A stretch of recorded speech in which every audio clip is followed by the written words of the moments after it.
Muchas gracias, presidente. Señorías, buenos días. El PP nos trae una proposición no de ley que consideramos muy acertada por el fondo y la intención de dicha proposición. El Partido Popular analiza con acierto que la famosa Carta de Derechos Digitales, que como casi todo anunció a bombo y platillo este Gobierno, no es más que eso, una carta, pero solo de intenciones, que no garantizan en ningún caso una seguridad jurídica al individuo. Al Poder Ejecutivo le corresponde promover las condiciones para que los derechos sean efectivos, cosa que no está haciendo. El formato es desafortunado porque, aunque no tiene una intención normativa, una Carta de Derechos Digitales es un fondo normativo y es obvio que no se ha sabido utilizar las inteligencias de las personas involucradas en el desarrollo de la Carta.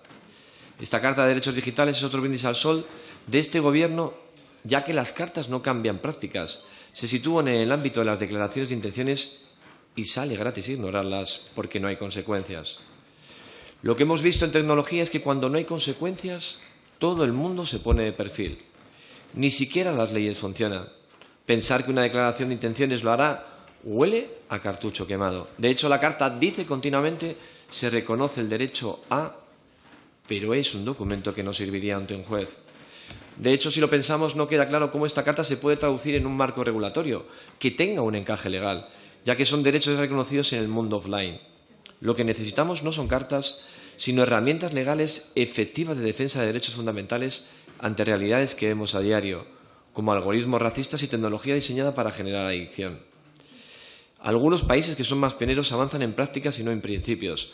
Son los casos de Finlandia y Holanda, donde Helsinki y Ámsterdam, respectivamente, han anunciado registros abiertos de algoritmos de uso público. Frente a las cartas de derechos, es la regulación lo que da seguridad jurídica. Por ello, en un principio, sobre la primera enmienda presentada por el PP, que incorporaba 6 puntos, nos parecía muy acertada, porque garantizaba una seguridad jurídica digital y no esta Carta de Intenciones del Gobierno. Pero posteriormente, como ha dicho el portavoz del Partido Popular, se han enmendado a sí mismos y solo ha introducido 2 puntos sobre la protección del menor. Lo que es evidente es que esta Carta de Derechos Digitales no tiene valor normativo, ya que se remite a derechos ya reconocidos y puede suponer un retroceso de los ya existentes, que incurre en incoherencias técnicas, que se asienta en puntos de partida inciertos y que aborda una problemática social desde una perspectiva tecnologista que no sirve ante la ley ni garantiza su cumplimiento, y que parte de un Gobierno que contradice con sus hechos parte del contenido del documento. ¿Para qué esta Carta? ¿Y para qué molestarse si quieren proponer enmiendas? No hay tiempo que perder en protección de personas en procesos tecnológicos. Este grupo parlamentario incorporaba 2 enmiendas. La primera trataba sobre la eliminación de crear más órganos en el caso de la obsolescencia programada y la segunda sobre la eliminación del apartado E, ya que el resto de los apartados hacían redundante el eliminado. Pero, como digo, el Partido Popular se ha enmendado a sí mismo y propone la creación de una oficina de supervisión y promover mecanismos de colaboración para salvaguardar la protección de los menores. Ya termino, presidente. Y claro, para nosotros la protección del menor es fundamental. Y como ha dicho el portavoz, el acceso de los menores a contenidos de la red se ha disparado exponencialmente en los últimos años. De hecho, las cifras son llamativas. El 69,5% de la población española de 10 a 15 años dispone de teléfono móvil, según la encuesta sobre equipamiento y uso de tecnologías del Instituto Nacional de Estadística. Es por ello que se hacen necesarias medidas que ayuden a la protección de menores, pero no solo en Internet y en las redes, sino también en los colegios, donde la izquierda intenta adoctrinar a los niños enseñando porquerías, aunque no es de extrañar cuando la propia ministra Irene Montero invita a los niños a mantener relaciones sexuales con adultos, incitando a la pederastia. Nada más, muchísimas gracias. Muchas gracias, presidente. Buenos días, señorías. Antes de entrar en el tema, al menos quería contestar algunas de las afirmaciones de tipo político, porque yo creía que hoy veníamos solamente a hablar de las PNLs del señor Guijarro. Mire usted, señor Guijarro, siempre será mejor el sonido de las togas que el de los sables. Pero le recuerdo que básicamente los levantamientos militares del siglo XIX fueron de corte liberal, es decir, la izquierda de entonces, desde el general Riego hasta el vicealmirante Topete, pasando por el general Espartero, que lo tiene usted varias veces en las salas de este Congreso, que llegó a ser regente del reino. ¿De acuerdo? Eso era la izquierda básicamente. ¿Vale? Realmente los levantamientos militares de derechas empezaron con Narváez, con Primo de Rivera, con el apoyo del Partido Socialista y con Franco. Pero no se lo olvide, esa mala historia que tenemos de nuestras Fuerzas Armadas, no es una mala historia de la derecha, es una mala historia de la izquierda, que fue quien empezó los levantamientos militares mayoritariamente en el siglo XIX.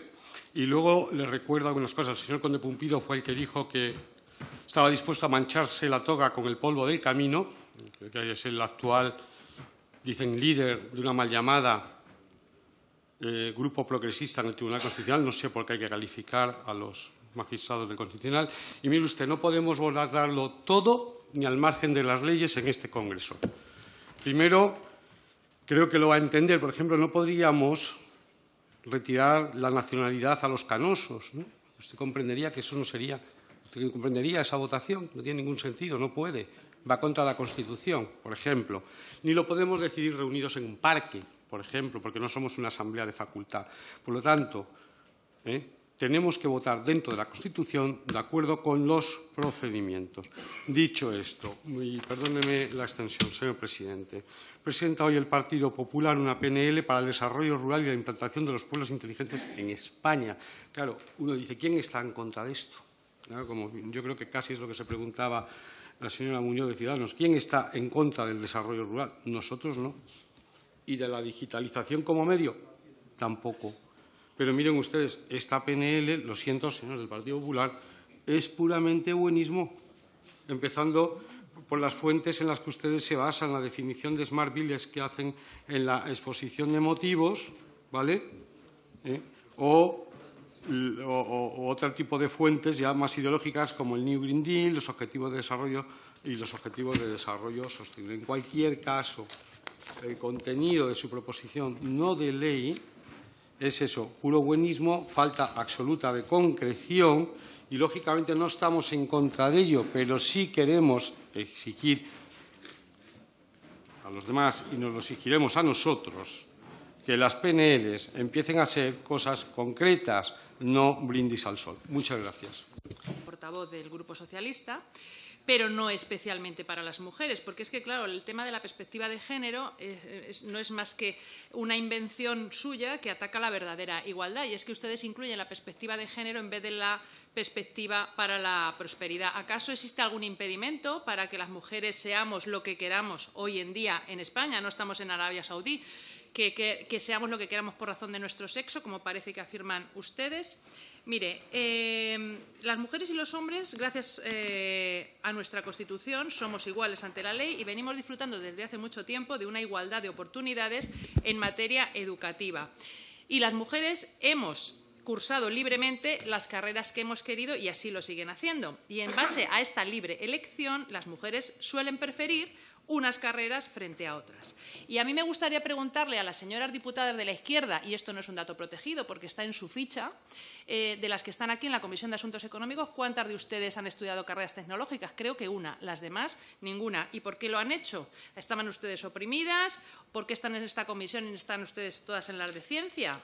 Entiendo que ustedes tienen un afán totalitario de transformarnos en una sociedad paritaria, no igualitaria. Es que precisamente el concepto paritaria va en contra a la igualdad de oportunidades. Entonces, ustedes pretenden, mediante estas políticas públicas, disfrazar de buenas intenciones, dirigir la voluntad de la gente, sobre todo de las mujeres, para que los números que ustedes han planificado en sus sociedades distópicas les cuadren.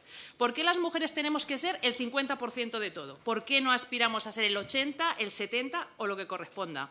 Entonces, su concepto retorcido y erróneamente planteado de igualdad es dividir todo al 50%. Y miren, en cuanto a la brecha digital, ustedes han obviado un dato, y es que el Instituto Nacional de Estadística también publica estadísticas, además trimestralmente.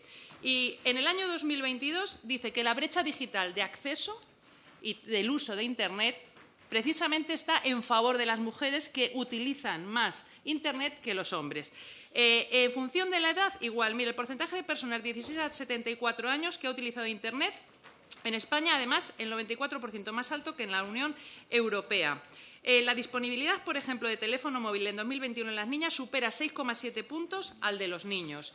Y luego, si nos vamos a las profesiones, Por ejemplo, en farmacia más del 80% son mujeres, dentro de la judicatura el 56% son mujeres, dentro de la medicina un 2% hay más de médicos mujeres que hombres, dentro de los funcionarios el 58% son mujeres, de los profesores el 67% son mujeres, enfermeras el 84%, luego, por ejemplo, dentro de la abogacía el 44% son mujeres. Entonces, ¿por qué tenemos que ser el 50% en todo? Dejen ustedes que la gente elija lo que quiera. Entonces, yo creo que lo que no hay que hacer es confundir a los ciudadanos. Nos parece muy bien que se impulsen las competencias digitales para todos y que es muy necesario que desde las administraciones públicas, desde los centros educativos, desde las universidades, se ofrezca una información completa, veraz, rigurosa de las posibilidades que efectivamente pueden ofrecer esas competencias digitales de cara al desarrollo de una carrera profesional y que luego cada uno libremente elija lo que le guste o lo que prefiera y no lo que a ustedes les cuadre en su mundo paritario.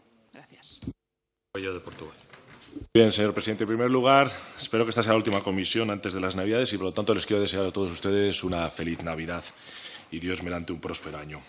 Dicho esto, esta proposición no de ley sobre las medidas que garanticen el acceso a las cuentas de pago básica de las personas que tienen derecho a ellas, yo creo que está mal construida, como han dicho algunos ponentes. En primer lugar, porque enumeran una serie de premisas que supuestamente están ocurriendo, pero que ni demuestran ni cuantifican que hay el fondo de la cuestión, ¿no? Y además, sobre los servicios que prestan las entidades financieras, algo que es, vamos, si hay un sitio donde hay estadísticas y hay datos para profundizar y hacer las cosas, es con las entidades financieras. Por lo tanto, hay una serie de generalidades que yo no puedo acertar. Y luego pretenden que se concedan a personas en situación irregular, por muy dramática que sea su situación, y por supuesto muestro toda mi empatía con ellas, que no tienen los propios españoles. O sea, ¿quién va a abrir una cuenta bancaria en este país sin su DNI? ¿Quién puede abrir una cuenta bancaria en este país o acceder a aunque fuese una cuenta básica de pago, sin su DNI o un menor sin la compañía de sus padres? Yo creo que la documentación y las leyes, por no repetirme, la Directiva Europea del año 2014, la ley que se ha mencionado del año 2017, están bien. Entonces, lo que hay que hacer es aplicarlas bien. Y dice, oye, diversas entidades sociales. Bueno, ¿qué entidades sociales? Para tener criterio, porque esto es una palabra genérica. O sea, ¿qué entidades sociales son las que dicen estas cosas? Determinados colectivos continúan enfrentándose a numerosas dificultades. ¿Qué colectivos?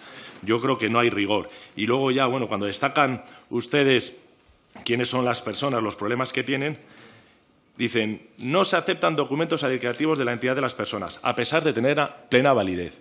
Oiga, el teléfono del Banco de España es el 954 54 54, es gratuito. Todas las entidades financieras están obligadas a tener una oficina de atención al cliente y hay un plazo máximo de respuesta que éstas tienen. Si ustedes llaman a ese servicio, les dirán lo que tienen que hacer y son profundamente diligentes y eficientes. Y, claro, la problemática que tenemos en otro de los puntos sobre la Ley de Prevención de Blanqueos es la que tiene el común de todos los españoles y todos lo hemos sufrido. Como tengas un primo, un amigo, un socio venezolano, colombiano, lo que te pasa en las cuentas está por ver. Y es posiblemente inadmisible que en este documento ustedes, en su desarrollo, no consta que las sucursales bancarias estén cumpliendo con la obligación legal de denegar por escrito la apertura de cuentas. Oiga, esto es un delito. Esto es un delito.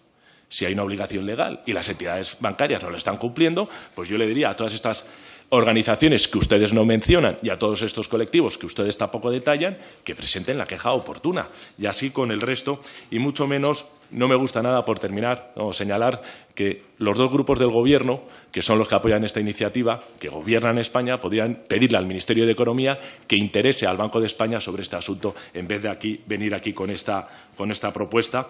Y es inadmisible decir que la condición de solicitante de protección internacional a lo largo de todo el procedimiento como la manifestación de voluntad de solicitar la protección internacional.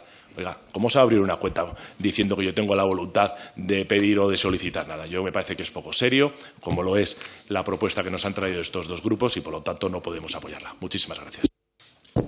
Muchas gracias, presidente. Señorías, en mi última intervención del año, pues quiero desearles a todos una feliz Navidad y, desde luego, un cambio de gobierno para 2023 en el que estoy convencido que Vox estará para derogar todas las leyes ideológicas de la izquierda y devolver a los españoles el lugar que les corresponde.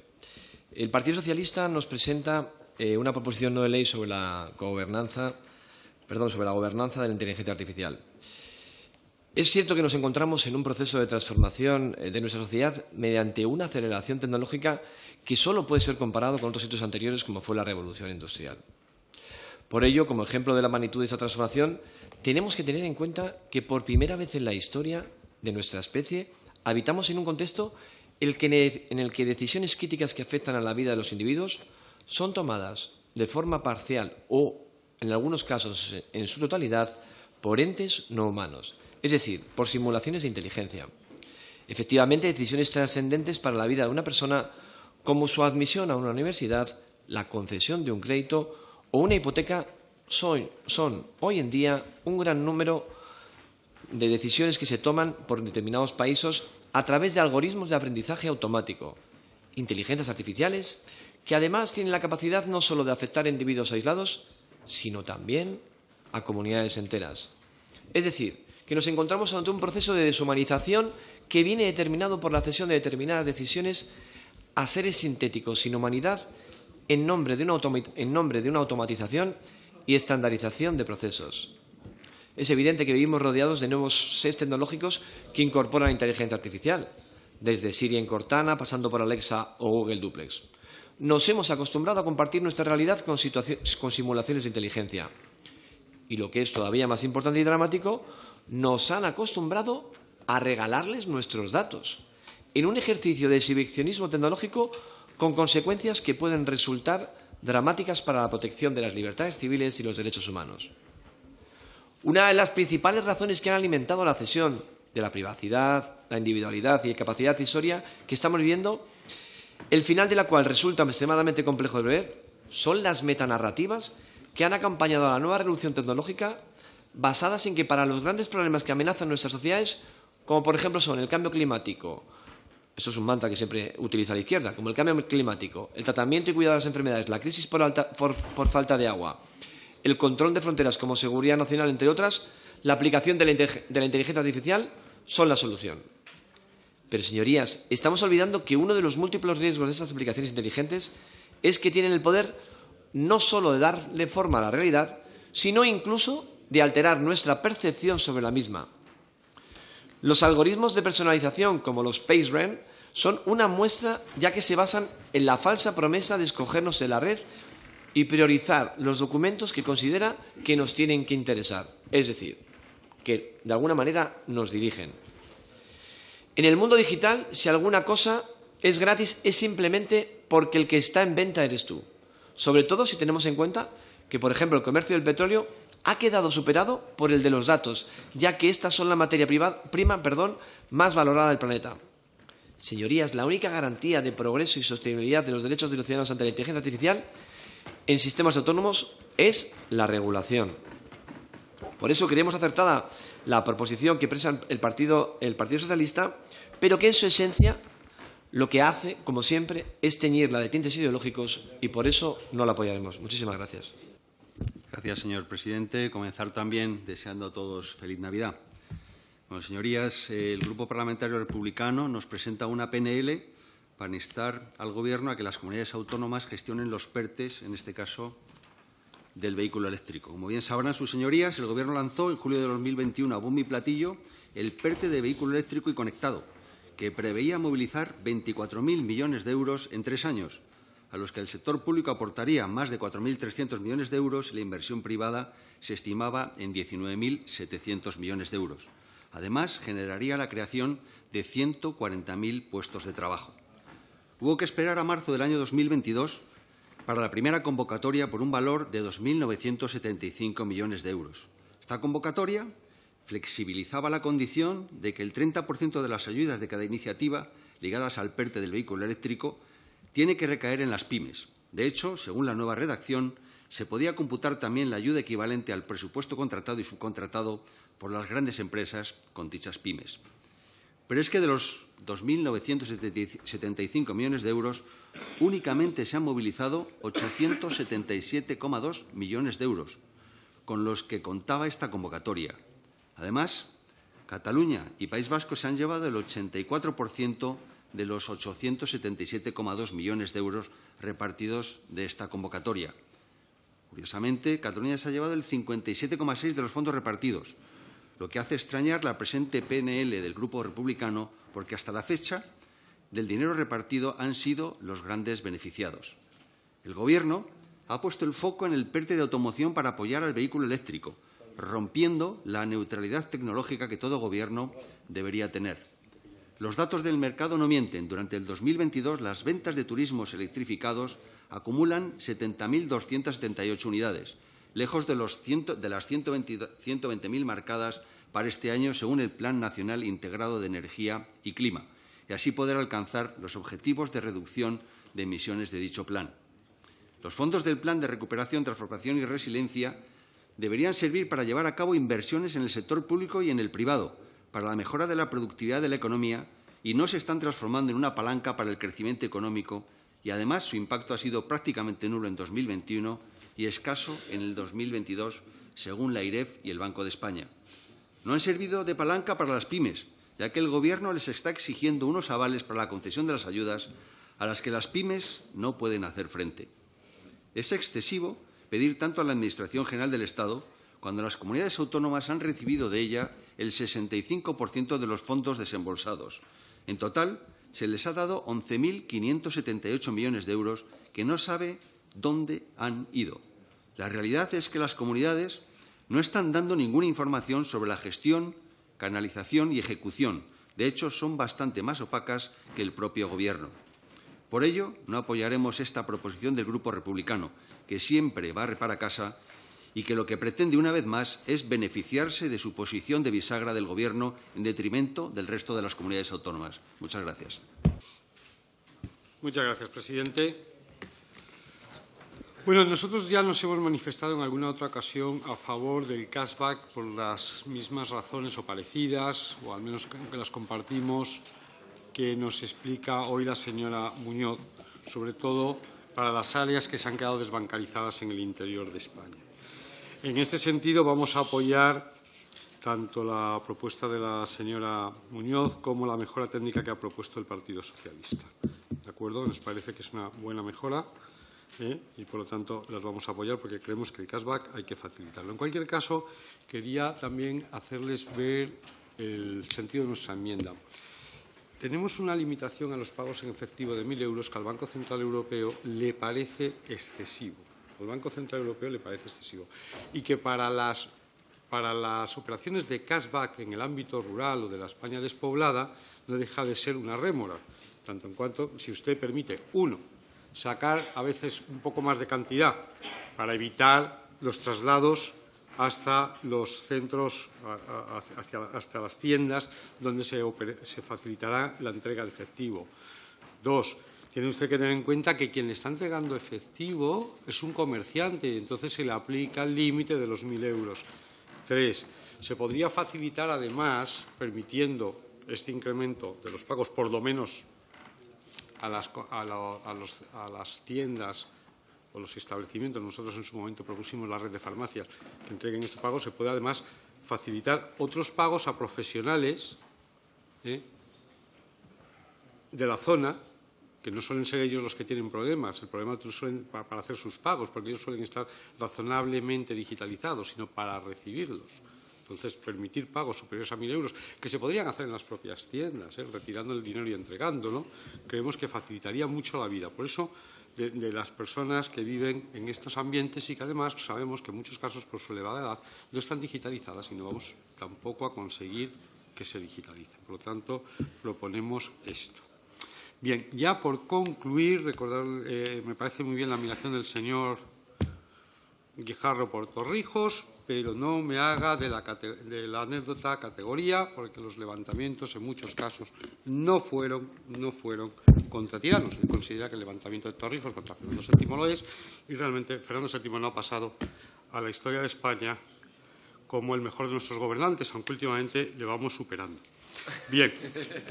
Y luego, pues nada más, señores, les deseo una feliz Navidad a todos, lo deseo de corazón. Les deseo lo mejor a todos en lo personal y lo peor en lo electoral, ¿de acuerdo? Y bueno, paso el turno de palabra. Muchas gracias.